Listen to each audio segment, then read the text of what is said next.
Que se bendiga a todos. Gracias al Señor podemos comenzar otra semana reunidos. Así que vamos a compartir una porción de la Escritura en esta mañana. Realmente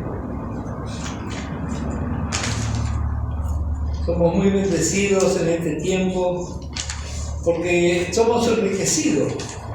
A pesar de las circunstancias que nos toca vivir, vamos conociendo más y más a nuestro Dios, en su poder, en su fidelidad. Vamos a ver primeramente una porción en el Evangelio de Mateo. Mateo 21, verso 1, leemos en el nombre del Señor Jesucristo, dice así la palabra de Dios. Cuando se acercaron a Jerusalén y vinieron a Betfagé, al monte de los olivos, Jesús envió 2 discípulos, diciéndoles: id a la aldea que está enfrente de vosotros, y luego hallaréis una asna atada y un pollino con ella. Desatadla y traédmelos. Y si alguien os dijere algo, decid: el Señor nos necesita, y luego los enviará. Todo esto aconteció para que se cumpliese lo dicho por el profeta cuando dijo: decid a la hija de Sión, he aquí tu rey viene a ti, manso y sentado sobre una asna, sobre un pollino, hijo de animal de carga. Pero hay mucha enseñanza que podemos sacar y aprovechar de cada una de estas porciones que hemos leído. Pero yo creo que entre esas varias enseñanzas no hay un lugar en la Escritura donde veamos tan patente el cuadro que vamos a considerar en esta mañana. El Señor Jesús entrando a Jerusalén, ya sabemos lo que iba a acontecer en ese tiempo. Él va entrando sobre una asna, dice. Y lo que vamos a considerar en esta mañana es acerca de la manifestación de la mansedumbre. Nosotros aquí en donde vivimos tenemos un concepto acerca de la mansedumbre, pero vamos a ver con la ayuda del Señor que no es precisamente el concepto bíblico. Nosotros interpretamos que una persona mansa es una persona que no es agresiva, que es una persona bastante quedada, que le pueden decir cualquier cosa y no reacciona. Pero ese no es el concepto bíblico. Aquí le encontramos al Señor, el creador del universo, Señor de señores y Rey de reyes. Entrando, dice, sentado sobre un pollino, hijo de animal de carga. De esto precisamente vamos a ver en esta mañana. Como dije, no es un defecto. Las palabras en el griego, hay varias palabras que se les llaman o se definen como palabras mansas. Nuestros jóvenes, si han estudiado algo acerca de psicología, saben de qué estoy hablando. Las palabras mansas son las palabras de aliento o que se utilizan para llevar alivio a una persona que perdió un ser querido. Se le denomina así, palabras mansas. Pero vamos a ver aquí cómo Dios valora la mansedumbre. Mateo capítulo 5 y el verso 5.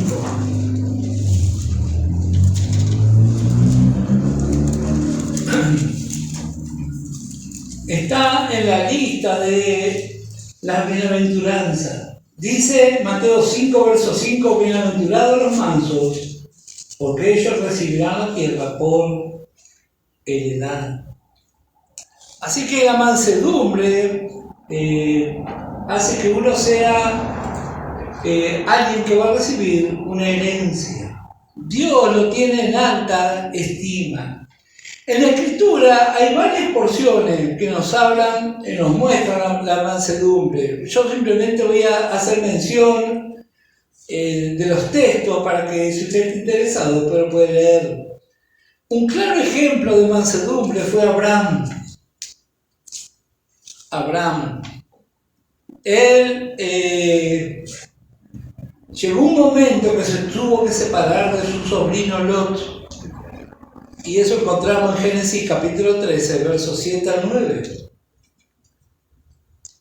Y sin embargo, Abraham le dio a Lot la oportunidad de elegir. Hay varias definiciones acerca de esta palabra, mansedumbre. Voy a dar estas definiciones antes de seguir avanzando. Una de estas definiciones es gentileza de quien tiene el poder para actuar de otra manera. Esa es una de las definiciones de mansedumbre. Pero hay una definición que es más clara todavía y en la que casi todos los estudiantes bíblicos concuerdan. Mansedumbre es sinónimo de poder bajo control. Tener poder y controlarlo. Esa es una mejor definición aún de la mansedumbre. El Señor Jesús tenía todo poder. Sin embargo, Él se humilló a sí mismo. Y ahora lo vemos aquí a Abraham. ¿Quién era el amigo de Dios? Abraham. Sin embargo, Él le cede a Lot para que elija. Otro cuadro de la mansedumbre. Otro cuadro vemos a David. Él ya sabía que iba a ser el rey de Israel. En 1 Samuel capítulo 24, versículos 3 al 14. David le perdonó la vida a Saúl. Ahí vemos otro cuadro de mansedumbre. Y yo sé que cada uno de nosotros vamos a experimentar hechos en nuestra vida donde vamos a poder demostrar si realmente hay mansedumbre. Porque ¿qué es lo contrario de mansedumbre? La ira. Así que entre esos dos puntos viaja nuestra vida. Otro cuadro muy interesante y más conocido por nosotros, el apóstol Pablo. El apóstol Pablo fue llevado, como sabemos, al tercer cielo, recibió la revelación del Evangelio de la gracia y después ¿qué cosechó? Críticas. Bueno, si alguien aquí ama la obra de Dios, sepa que lo van a criticar y los hermanos lo van a criticar. A veces pensamos que nos van a criticar los de afuera. No, pregúntele al apóstol Pablo qué le pasó. Filipenses capítulo 3, ese sí vamos a leer. Estando en la obra de Dios, vamos a recibir muchas críticas. Filipenses capítulo 3 y el versículo 13 dice: hermanos, yo mismo no pretendo haberlo ya alcanzado, pero una cosa hago, olvidando ciertamente lo que queda atrás y extendiéndome lo que está delante, prosigo a la meta, al premio del supremo llamamiento de Dios en Cristo Jesús. Así que si usted trabaja en el Evangelio, o si usted tiene algún liderazgo, puede ser en su casa, lo que somos padres sabemos de eso. Hay una etapa donde los hijos todos critican. Bueno, ahí va a tener que demostrar mansedumbre. Porque podríamos arreglar las cosas de otra forma. A veces cuando somos criticados los obreros también podríamos arreglar las cosas de otra forma, porque desde un púlpito se pueden decir muchas cosas. Y se puede también inducir a los hermanos a pensar de una forma, pero eso no corresponde, eso no se debe hacer. La mansedumbre, que es esta definición, poder bajo control, poder bajo control. Y ahora vamos a ver un poco más. Proverbios capítulo 16, vamos a considerar cómo era tenido en estima en la antigüedad y también hoy. Libro de Proverbios capítulo 16 y el verso 32. Proverbios 16, verso 22 dice: mejor es el que tarda en airarse que el fuerte, y el que se enseñorea de su espíritu que el que toma una ciudad. En el capítulo 25 de Proverbios encontramos otra referencia. 25 de Proverbios y el verso 28. Como ciudad derribada y sin muro, es el hombre cuyo espíritu no tiene rienda. ¿Y quién es el hombre cuyo espíritu no tiene rienda? Bueno, alguno va a decir, no, está hablando de Satanás. No, está hablando de Adán, de nuestro viejo hombre. Si nosotros dejamos a nuestro viejo hombre actuar, o la vieja mujer, según sea, nos va a meter en grandes problemas. Pero la vida de Cristo tiene esta preciosa mansedumbre. Ahora, si nosotros prestamos más atención a la Escritura, vamos a ver dos casos. Y el que más me llama la atención es el caso del Señor Jesús, porque la Biblia nos enseña que Él realmente en varias ocasiones se enojó. Y de eso vamos también a considerar cuándo es válido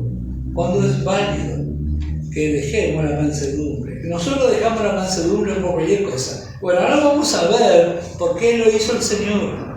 Primeramente vamos a ir al Antiguo Testamento y vamos a encontrar a un varón en el libro de Éxodo, capítulo 2.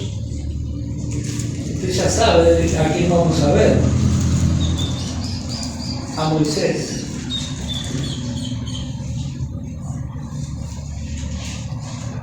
Éxodo capítulo 2.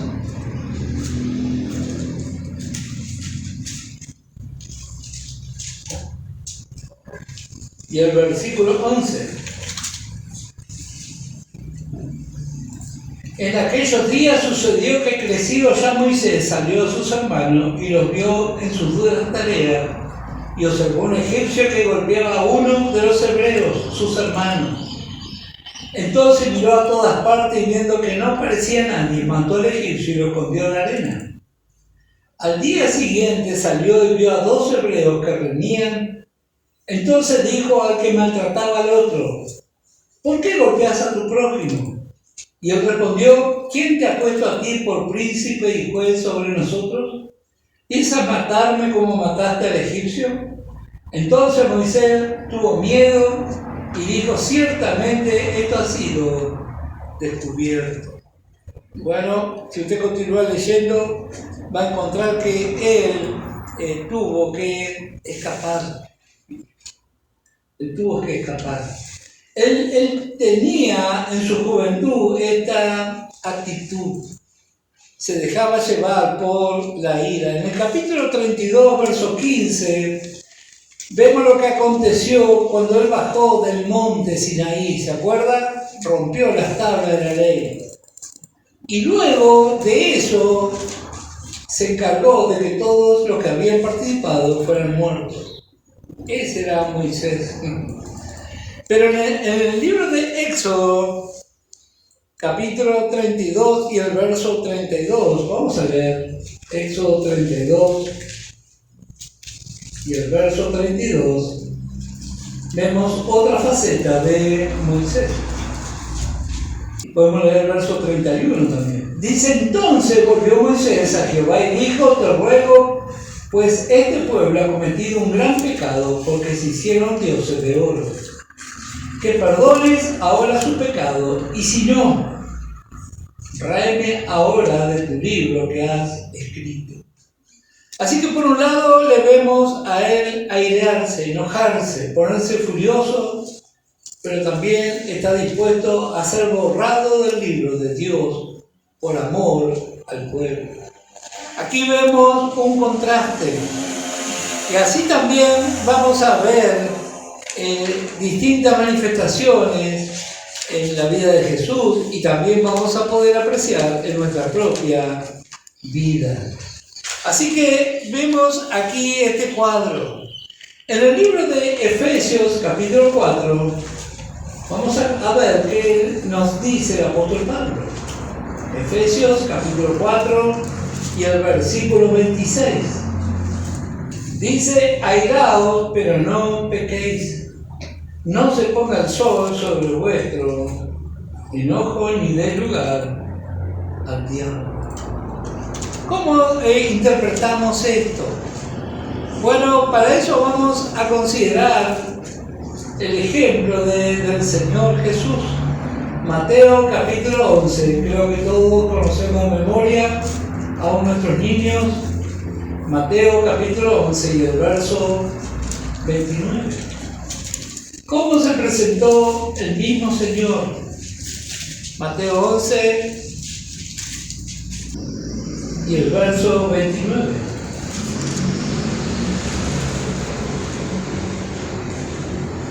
Llevad mi yugo sobre vosotros y aprended de mí, que soy manso y humilde de corazón, y hallaréis descanso para vuestras almas.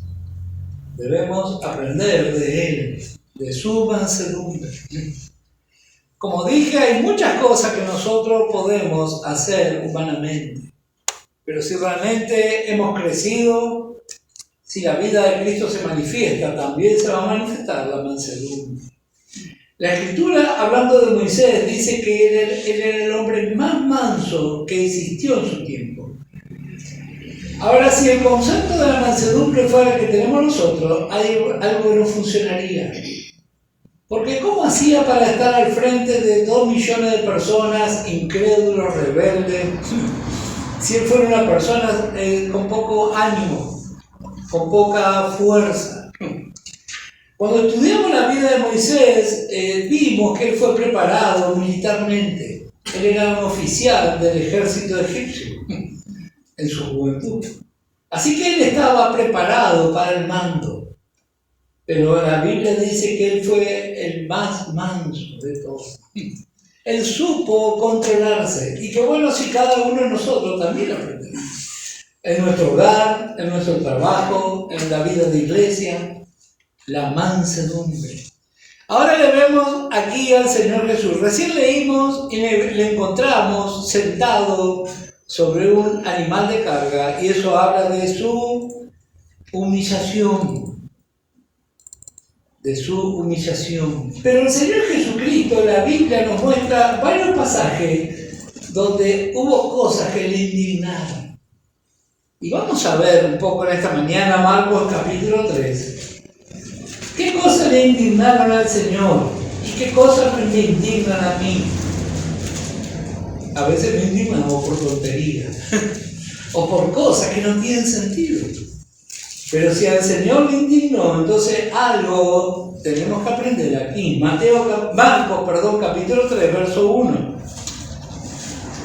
Otra vez entró Jesús en la sinagoga y había allí un hombre que tenía seca una mano. Y le acechaban para ver si en el día de reposo le sanaría a fin de poder acusarle. Mire qué falta de visión. Lo tiene el Señor Jesús en persona y en vez de apreciar lo que Él va a hacer, no, están esperando acusarle, dice. Bueno, así era en aquel entonces. Espero que ahora todos nosotros sepamos aprovechar. Entonces dijo al hombre que tenía la mano seca, levántate y ponte en medio. Y les dijo, ¿es lícito en los días de reposo hacer bien o hacer mal, salvar la vida o quitarla? Pero ellos callaron. Entonces, mirándolos alrededor con enojo, entristecido por la dureza de sus corazones, dijo al hombre, extiende tu mano. Y él la extendió y la mano le fue restaurada, sana. Y note lo que dice el verso 6. Y saliendo los fariseos tomaron consejo con los herodianos contra él para destruirle. ¿Qué fue lo que le indignó al Señor? Bueno, la indiferencia de la religión. Eso le indignó y le indigna hasta el día de hoy. La indiferencia religiosa. ¿Usted cree que esto está hablando de otro lado? Está hablando de creyentes, de nosotros está hablando de esto. A veces por una cuestión de un pasaje bíblico no prestamos atención a la necesidad de lo que nos rodea. Indiferencia religiosa. Al Señor le enojó esto. Y a nosotros debería enojarnos también. Hay demasiada indiferencia, mucha necesidad y mucha indiferencia. Y en vez de prestar atención a lo que realmente es importante, se presta atención a cualquier pavada. Así fue en aquel entonces.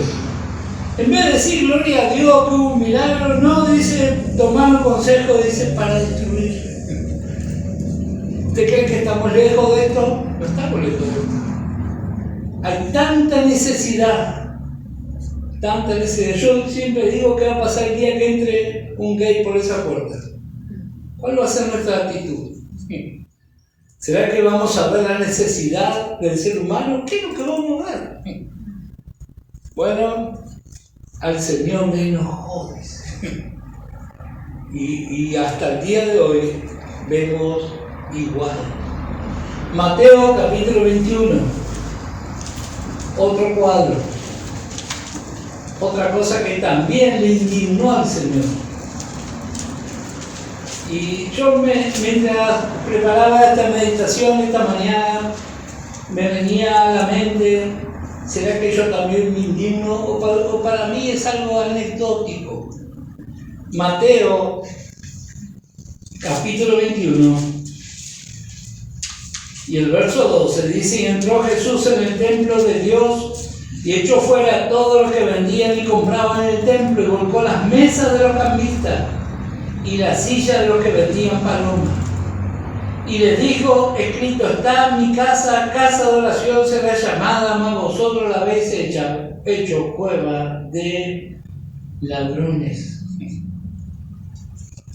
Bueno, siempre hacemos mención a esta porción. ¿Qué es lo que le indignó al Señor? El abuso en las iglesias sobre otro. Y aquí vale aclarar una cosa: ¿qué fue lo que pasó esa vez? Tal vez alguno lo sepa, si ha indagado en la historia. Había un sumo sacerdote llamado Anás. Seguramente le suena, porque cuando fue la crucifixión, él apareció y luego aparece en el libro de los Hechos. Él había montado un negocio en el templo de Jerusalén donde su gente vendía animales para sacrificio. Entonces cuando alguien venía con un animal de afuera, le decía: este animal no sirve, y se tenía que ir con el animal. Y después iban y compraban los del templo, eso sí servían. Al Señor le indignó eso. Y así también al Señor le indignan los abusos. Los abusos. Y todos somos pasibles de abusarnos de otros. Se abusan los obreros y se abusan los creyentes que están sentados también en cuanto a la economía. Los abusos. ¿El Señor cómo lo arregló? Dice: preparó un látigo y lo sacó. Bueno, al Señor le indignó. Y nadie le dijo nada. Otra cosa que le va a indignar, Mateo capítulo 16. Mateo 16, el verso 22. Pedro, aquí Pedro, muchos nos identificamos con Pedro. Dice, podemos leer el verso 21 también. Desde entonces comenzó Jesús a declarar a sus discípulos que le era necesario ir a Jerusalén y padecer mucho de los ancianos, de los principales sacerdotes y de los escribas, y ser muerto y resucitar al tercer día. ¿Qué parte de ese versículo no se entiende? Pero estaba Pedro ahí. Entonces Pedro, tomando la parte, comenzó a reconvenirle. Esta palabra reconvenir es sinónimo de retarlo. ¿Cuántas veces nosotros hacemos igual? Escuchamos la palabra, va a pasar así, y nosotros decimos: no, señor, vos no sabés nada, vos déjame a mí. ¿Y qué fue lo que dijo? Y esto es llamativo. Miren cómo dice, diciendo Señor. Él le dice Señor y lo reta. Bueno, yo me veo muy identificado también con esto. Le decimos Señor, pero nosotros hacemos otra cosa. Señor, ten compasión de ti, en ninguna manera esto te acontezca. Pero él volviéndose dijo a Pedro: quítate de delante de mí, Satanás. Me eres tropiezo porque no pones la mira en las cosas de Dios, sino en la de los hombres. Esto también le indignó al Señor. La ignorancia, muchas veces, para interpretar lo que Dios está hablando. ¿Cuántas veces pasa así? Escuchamos una hermosa enseñanza, al ratito ya está todo al revés. Yo a veces digo así bromeando: no escuchaste lo que decía la palabra. Pedro escuchó y al ratito nomás ya estaba en contra de lo que el mismo Señor dijo. Bueno, no sé cómo le habrá caído a Pedro escuchar: quítate delante de mí, Satanás. Bueno, pero así vemos las cosas que realmente le indignaron al Señor. Vamos a ver algunos consejos de la palabra antes de finalizar. Santiago, capítulo 1. Santiago, capítulo 1 y el versículo 21. Por lo cual, desechando toda inmundicia y abundancia de malicia, recibí con mansedumbre la palabra implantada, la cual puede salvar vuestras almas. Pero sed hacedores de la palabra, y no tan solamente oidores, engañándoos a vosotros mismos. Aceptada, dice, con mansedumbre. Así que no es por una cuestión de capacidad humana, porque tenemos cada uno de nosotros la posibilidad de manifestarnos en contra. Pero la palabra, ¿qué nos invita? Dice: recibí con mansedumbre la palabra implantada, la cual puede salvar vuestras almas. Gálatas capítulo 6. Vemos otro cuadro. Gálatas capítulo 6 y el versículo 1. Hermanos, si alguno fuere sorprendido en alguna falta, vosotros que sois espirituales, restaurarle con espíritu de mansedumbre,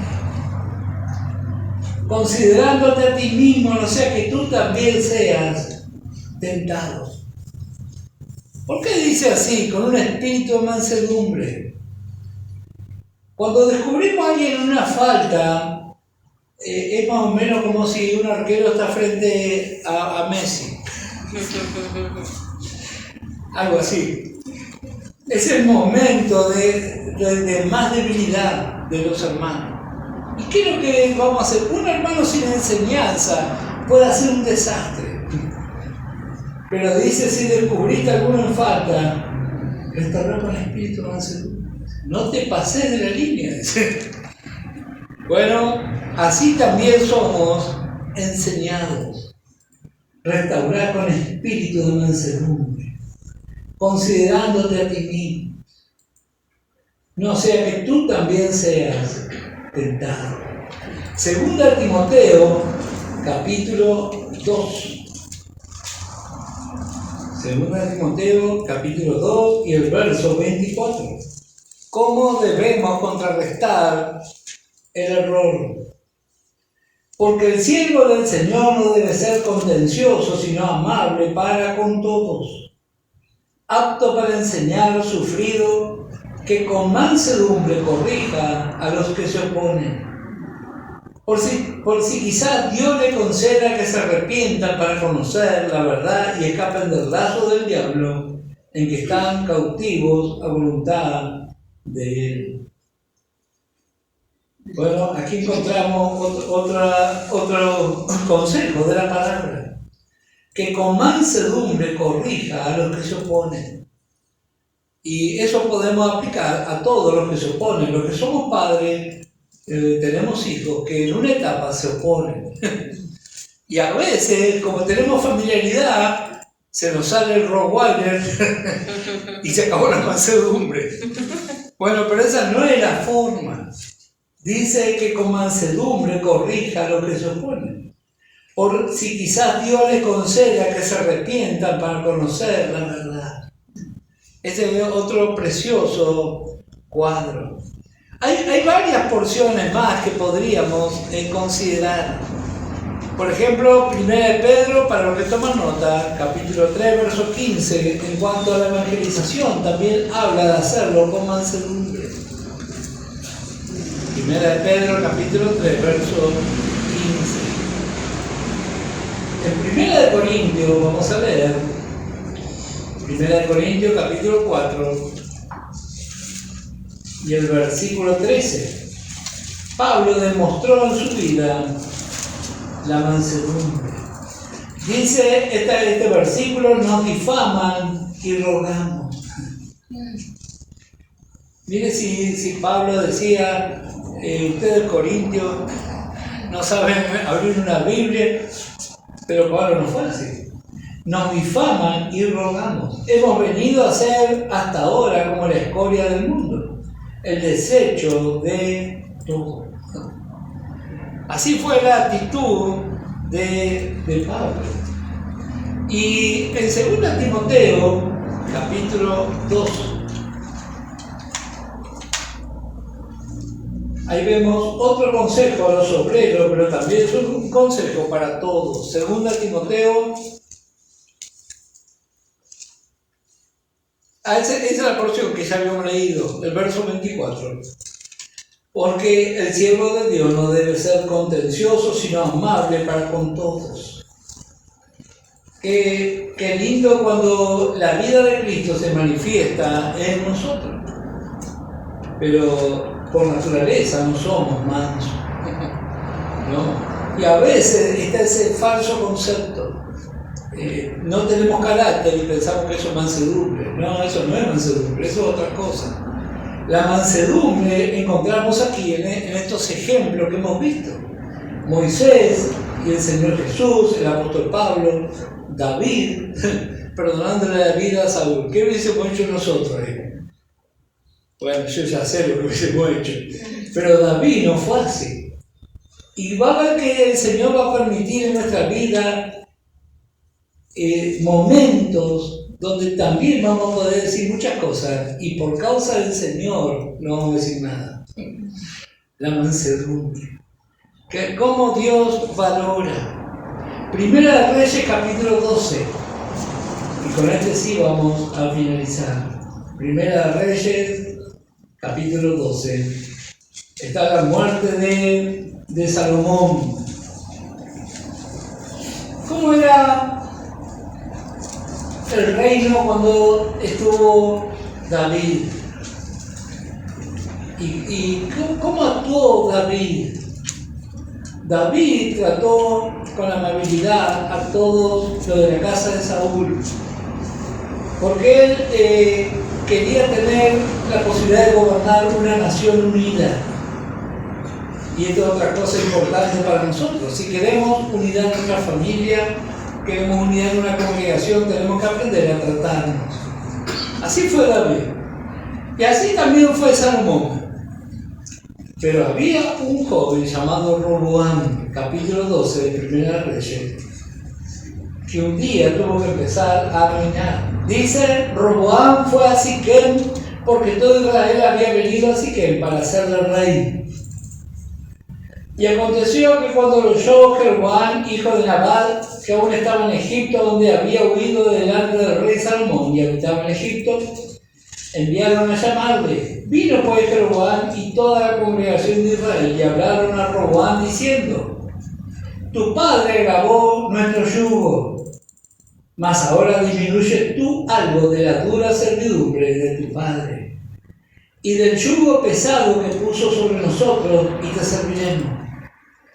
Y él le dijo: idos, y de aquí a 3 días volved a mí. Y el pueblo se fue. Entonces el rey Roboam pidió consejo de los ancianos que habían estado delante de Salomón su padre cuando vivía, y dijo: ¿cómo aconsejáis vosotros que responda a este pueblo? Y ellos le hablaron diciendo: si tú fueres hoy siervo de este pueblo y los sirvieres, y respondiéndole buenas palabras les hablares, ellos te servirían para siempre.